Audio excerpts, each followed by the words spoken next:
मस्जिदों में क्या मजा है, मस्जिदों में जा जा देख लो, नमाजों में क्या मजा है, सिजदों में जा जा देख लो।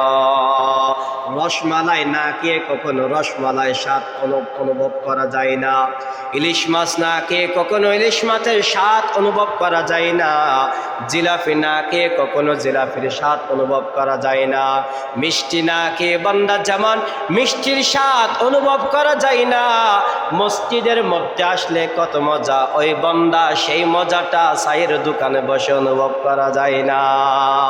ওই জন্য কবি বলেছেন मस्जिदों में क्या मजा है, मस्जिदों में जा जा देख लो, नमाजों में क्या मजा है, सिजदों में जा जा देख लो।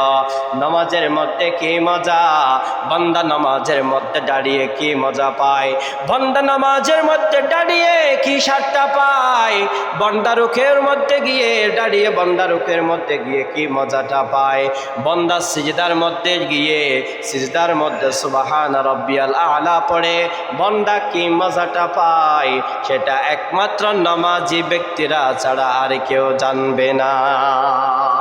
ওই জন্য কবি ইকবাল বলেছেন মসজিদে আজ কাতার বেঁধে নামাজে পড়ে গরিবেরা, উপবাসের কষ্ট সয়ে রোজা রাখে গরিবেরা, ধনী আজে ধনের লোভে ধনী আমায় গেছে বলে, ইসলাম আজ জিন্দা আছে দরিদ্রদের দোয়া বলে, ইসলাম আজ জিন্দা আছে দরিদ্রদের দোয়া বলে। ওই জন্য বান্দা মসজিদে এসে কি স্বাদটা পাওয়া যায়, নামাজের মধ্যে কি স্বাদটা পাওয়া যায়, ওই স্বাদটা যদি অনুভব করতে চাও, বান্দা ফজরের আজান যখন হয়ে যায় মসজিদে এসে ইমামের পিছনে এক নিয়ত 2 রাকাত নামাজ পড়ে যাও, বান্দা তখনই বুঝবা সিজদার মজাটা কি পাওয়া যায়। মানুষ 2 অবস্থায় বলে আল্লাহর সাথে মোলাকাত করে। কয় অবস্থায়? আরো জোরে বলতে হবে, মানুষ কয় অবস্থায় আল্লাহর সাথে মোলাকাত করে? 2 অবস্থায়। এক অবস্থা হলো দুনিয়ায়, আর এক অবস্থা হলো পরকাল। 2 অবস্থার মধ্যে এক অবস্থা হলো কোথায়? দুনিয়ায়, আর এক অবস্থা হলো পরকাল।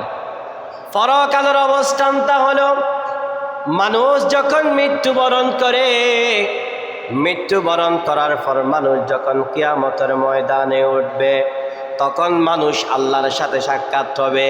তখন মানুষ যারা নেককার বান্দা, যারা সালেহ বান্দা, যারা মুমিন বান্দা, যারা ইমানদার বান্দা, তারা কিয়ামতের ময়দানে আল্লাহর সাথে মিট হবে, সাক্ষাৎ হবে।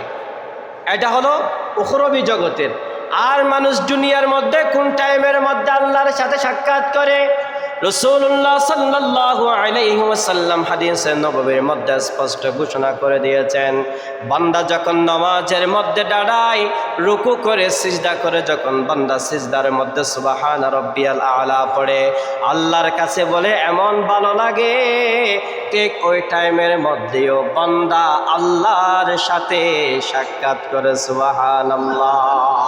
তাহলে মানুষ এক অবস্থা হলো কিয়ামতের ময়দানে মানুষ আল্লাহর সাথে সাক্ষাৎ করে, আর দ্বিতীয় অবস্থা হলো মানুষ যখন নামাজের মধ্যে দাঁড়ায়, তখন মানুষ নামাজের মধ্যে আল্লাহর সাথে কি করে? ওই জন্য রাসূলুল্লাহ সাল্লাল্লাহু আলাইহি ওয়াসাল্লাম বলেছেন, বান্দা তোমরা এভাবে নামাজ পড়ো যেভাবে মনে হচ্ছে তোমরা আল্লাহকে দেখতেছ, আর না হয় আল্লাহ তোমাদেরকে দেখতেছে, ঠিক সেভাবে নামাজ পড়ো।